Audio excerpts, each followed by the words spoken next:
Hello kids, it's me again, back with another video. Today I have something very special really only for me. Maybe special also if you're like into vinyl collecting or you're also a really big fan of the band that I'm about to talk about. But right here on my coffee table, I have something incredibly special. Here it is. It's literally just a cardboard box right now, but soon I will open it. Before I get to the unboxing, which is not going to be the most optimal of setups, I don't have, I'm not Marquez Brownlee. I'm sorry I can't be him. I don't have a top-down camera.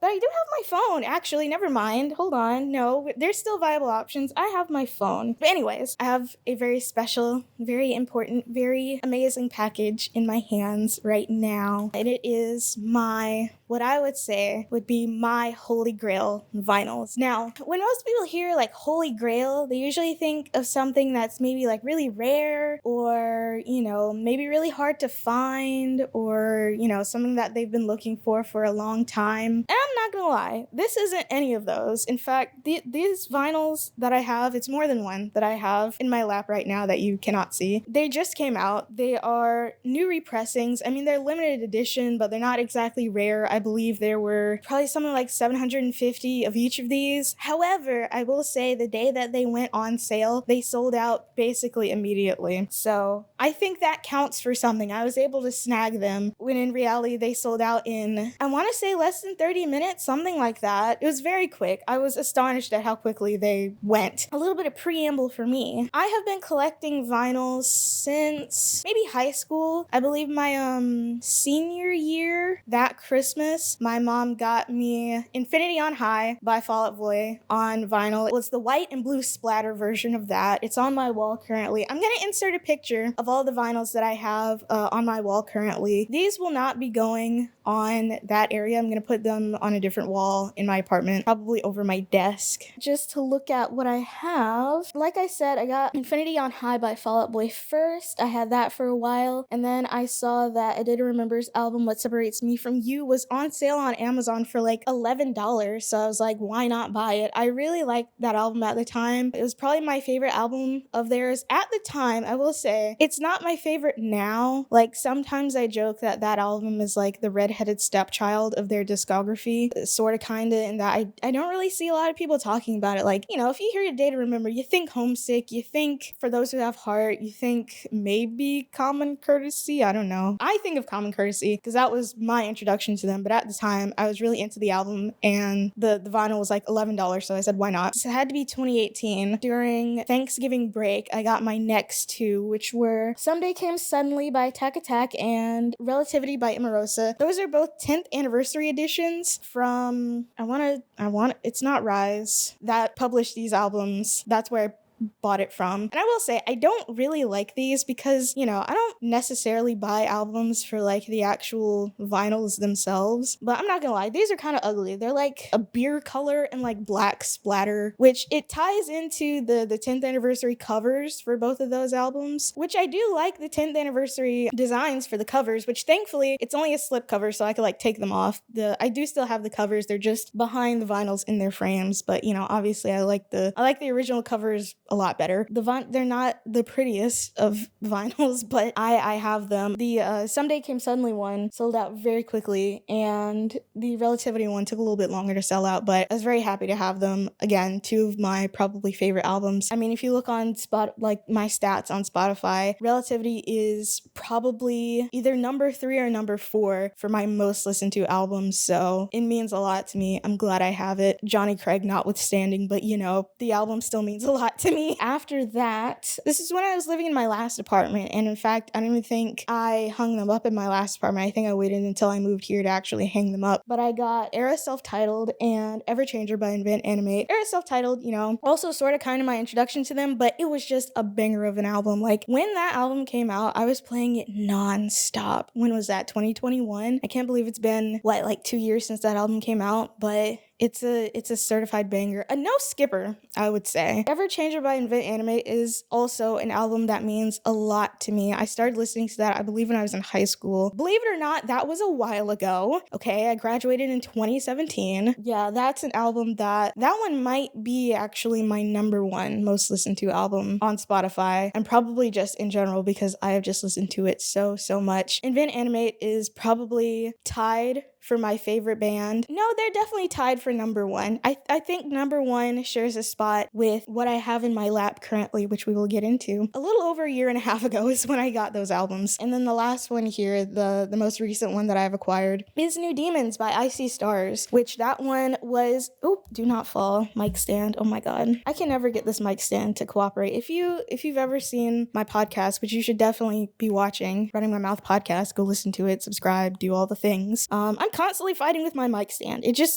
Anyways, New Demons by Icy Stars, that was a gift. And it's a very nice gift. That one, I believe, so I didn't really specify, but my Era album and my Ever Changer album, those are both just regular black vinyl. But New Demons by Icy Stars, that one is, I believe it is white with red splatter, which kind of goes in with the album cover. So what I have in my hands, these I would consider to be my Holy Grail albums because, again, these are two albums that I've been listening to since I was in high school. I mean, I was listening to it on the way from work today. I still listen to them very frequently. This music means a lot to me. This band means a lot to me, and it's definitely tied with Invent Animate for being probably my favorite band of all time. Enough with the suspense. Let's just open them up. I got my skizzers here, and so I'm just gonna slice it open.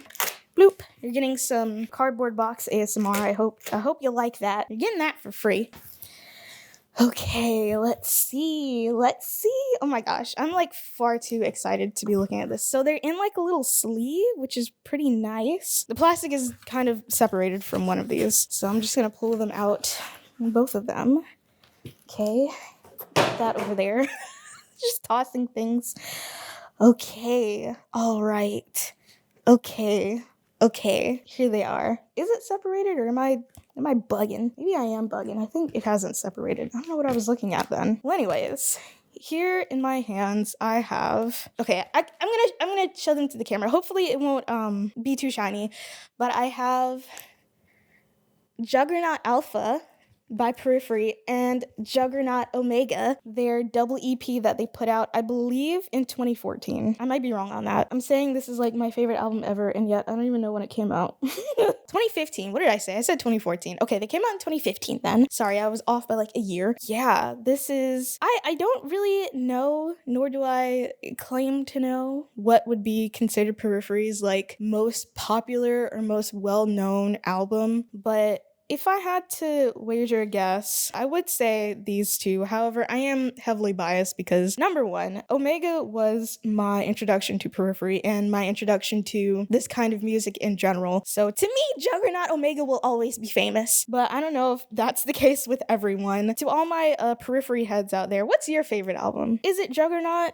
Is it P1, P2, P3, P4, P5, Clear? What's the other one? Icarus? Which one is it? But yeah, I can't hold these up at the same time. So these aren't like the normal covers for the album. Usually it's just the P logo with this like kind of in the background. But you now have the full version of this art, which you can't really see unless maybe you buy like, I don't know, a previous version of this vinyl or like the CD or something like that. Otherwise, it's kind of obscured by the P. And as you can see, it is ruby with white splatter, which goes with the theme of the cover. We have the track list, which this is just one disc. I do know that there is a previous version of this vinyl that is a double LP, which I have a double LP. Okay, so my Fall Out Boy vinyl that I have, that is a double LP. That means it's two vinyls in like one disc thingy. Originally, I did want the Juggernaut double LP so I can put it in that empty spot up there where another vinyl could go. But I saw these were for sale from an official source. These came directly from the band, allegedly, and not like Merch Bar or something like that, which I don't think Merch Bar is sus, but you know, I also don't know. So as far as I know, the double LP is still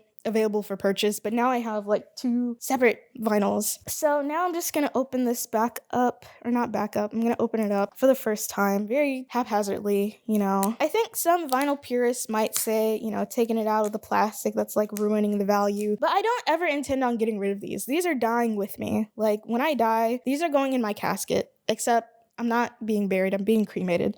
So these will be burning with me. So this is it without the plastic on there. It's a kind of a more matte cover. Very nice though. I'm hoping there's like a booklet in here. I love a good booklet. Oh, there's another cover in here. Hold on. Okay, so there's not a booklet, but there is this cover. Yeah, there's nothing else in here. There's this cover, and then there's this other cover.